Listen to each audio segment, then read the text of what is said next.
میلہ وغیرہ کی کوئی اجازت نہیں ہے، صرف دکانیں جو ہوتی ہیں وہ مٹھائیوں کی ہوتی ہیں۔ ورث رفیق شاہ کا عرس منایا جاتا ہے۔ جی، شریعت مطہرہ کے مطابق مزاروں پہ عورتوں کا جانا جائز نہیں ہے۔ لگتی ہے جو دکان لے کر بنا بتائے ہوئے آ جاتے ہیں اور بھیڑ لگ جاتی ہے، اگر وہ آتے ہیں تو ان کو کیا کہیں گے ان کو واپس جانے کے لیے؟ ان لوگوں کو ہم لوگ ہمیشہ انکار کرتے ہیں کہ آپ لوگ دکان مت لائیے، اور خاص طور سے وہ جھولا جھالا یہ سب جو ہوتا ہے اس سے بھی منع کیا جاتا ہے کہ آپ یہ چیزیں نہ لائیے۔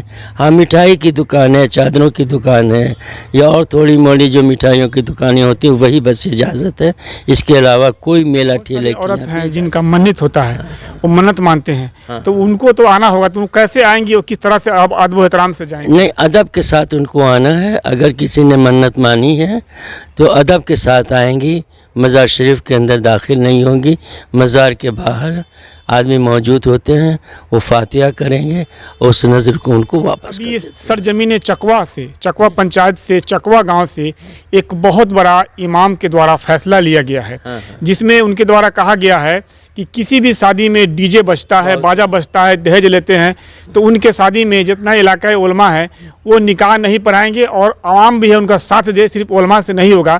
تو بہت بڑا پیغام ہے، میسج ہے، جس کو لے کر تمام علماء ہیں، جیسے کوئی علماء بائیکاٹ کرتے ہیں، دوسرے علماء جا کر پڑھا دیتے ہیں، تو ان کے لیے کیا تاکید ہوگا؟ نہیں، یہ تو ضروری ہے، بہت ہی ضروری ہے، اس لیے کہ یہ جو مشن اٹھا بہت پہلے سے اٹھا ہوا ہے، اور اس میں جو ہے یہ جہیز وغیرہ تو شریعت کے اندر جائز ہے ہی نہیں۔ اگر ہم سب سے بڑی چیز یہ ہوتی ہے کہ ہمارے علماء جو سچ معنوں میں علماء ہیں، اگر وہ اس کے اوپر زور دیں گے تو انشاءاللہ کامیابی ہوگی، جہیز کا یہ جو نشہ ہے یہ ختم ہوگا اور شریعت کے مطابق شادیاں ہوں گی۔ حضرت پروگرام ہونا ہے، عرس ہونا ہے، وہ کون سا دن ہے؟ یہ جمعرات اور جمعہ کا دن ہے، 17-18 اپریل کو۔ اس وقت میری موجودگی برگنیا پرکھنڈ کے چکوا پنچایت رفیق گنج میں رفیق شاہ کے مزار پر ہے، اور یہاں پر رفیق عرس ملت کا پروگرام عید کے 17 روز کے بعد ہوتا ہے، ہر ورس ہوتا ہے، ہر ورس کی طرح اس ورس بھی عرس رفیق ملت سجائی جائے گی، منائی جائے گی، اور جس کو لے کر حضرت پیر طریقت ڈاکٹر راشد بابو یہاں پر پہنچے ہیں، جو گدی نشین ہیں۔ آج اپنے طرف سے اور میرے چینل کے مادھیم سے یہاں کے عوام کو اپنی باتیں عرس کے متعلق رکھنا چاہتے ہیں۔ حضرت، سب سے پہلے آپ کا بہت بہت استقبال ہے ہمارے اس نیوز 7 پر۔ ماشاءاللہ۔ اس کا پروگرام ہے جس کو لے کر یہاں کے علاقائی جو لوگ ہیں، یہاں کے علماء ہیں، تمام علاقائی لوگوں کو کیا میسج دینا چاہتے ہیں؟ کیا خبر؟ میں خبر دینا چاہتا ہوں میرے حضور سید شاہ محمد رفیق شاہ رحمۃ اللہ علیہ جب یہاں تشریف لائے 1947 میں، اور یہاں تشریف لانے کے بعد اللہ اور اس کے رسول کی تعلیمات کو پھیلایا، اور یہاں کے پورے علاقے کو دست بیت کیا، اور ان لوگوں کو اللہ کی راہ جو ہے وہ بتائی، شریعت مصطفیٰ پہ عمل کرنے کے لیے انہوں نے بہت ہی بے انتہا انہوں نے محنت کی۔ اللہ کا شکر ہے کہ یہ علاقہ پورا سنیوں کا ہے، اور یہاں سب کے سب عقیدت مند ہیں۔ ہر سال کی طرح آپ کا وصال 1954 میں ہوا تھا، اور اس کے بعد سے یہاں عرس کا پروگرام ہوتا رہا۔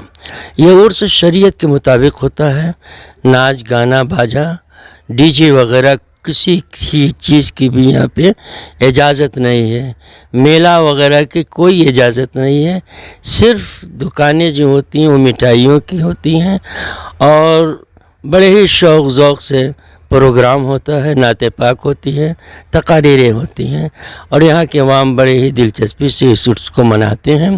میں تمامی حضرات سے گزارش کرتا ہوں کہ 17-18 اپریل کو پھر عرس مقرر ہوا ہے، اس میں آپ لوگ تشریف لائیں اور فیضان حضوری سے مالا مال ہوں۔ دوسری چیز یہ ہے کہ ہم مسلمان ہیں، قرآن عظیم کو ماننے والے ہیں، شریعت مطہرہ کے ماننے والے ہیں۔ جو راستہ ہمارے لیے قرآن سے الگ کیا گیا ہے، منع کیا گیا ہے، اس چیزوں کو ہم لوگ چھوڑتے ہیں، ہٹاتے ہیں، جیسے ڈی جے ہے، گانا ہے، باجا ہے، یہ تمام چیزیں شریعت کی مخالفت کرتی ہیں، اس لیے ان چیز سے پرہیز کیا جائے۔ شادیوں میں کا عالم یہ ہے کہ یہ جو جہیز کی مانگ ہوتی ہے، ان چیزوں سے پرہیز کریں تاکہ ہم ایک اچھے مسلم اور ایک اچھے عاشق رسول میں شامل ہو سکیں۔ حضرت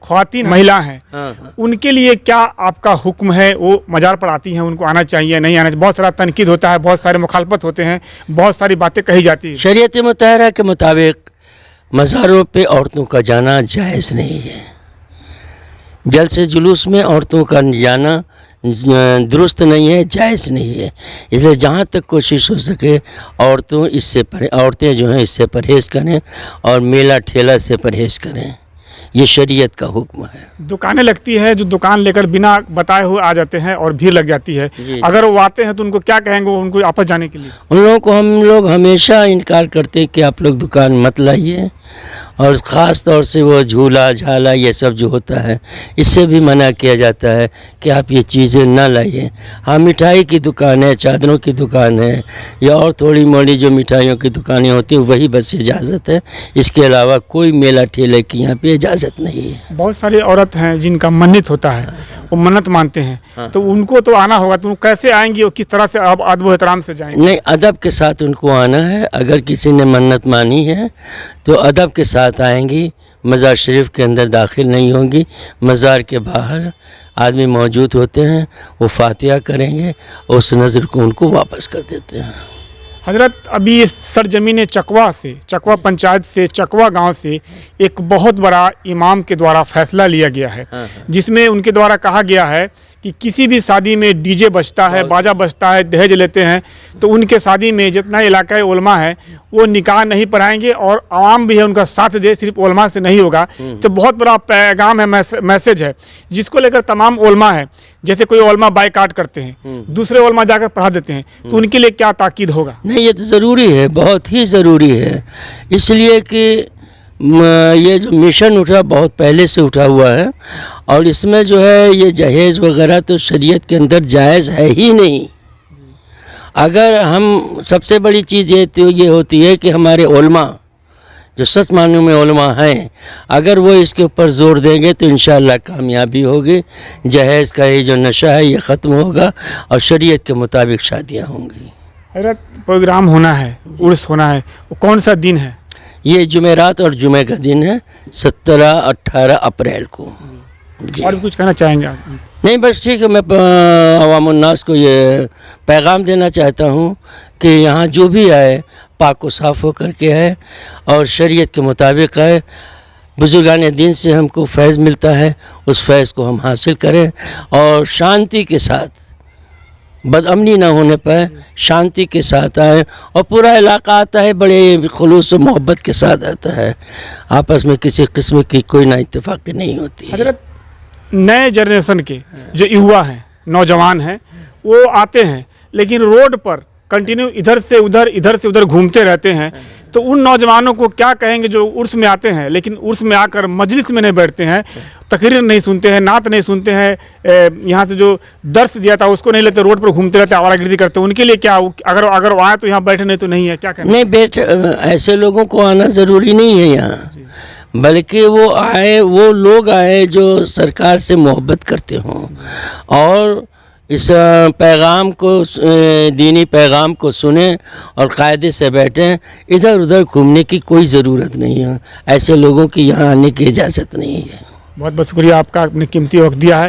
میں بتانا چاہتا ہوں اس وقت جو ہستی ہمارے سامنے بیٹھے ہیں یہ کوئی معمولی نہیں، پیر طریقت شہزادہ گدی نشی کہیں گے رفیق شاہ 1947 میں، حضرت 1947 سے یہ مزار ہے، اور رفیق شاہ کے بہت کرامت ہے، بہت لوگوں کو فائدہ ہوا ہے اور آتے ہیں۔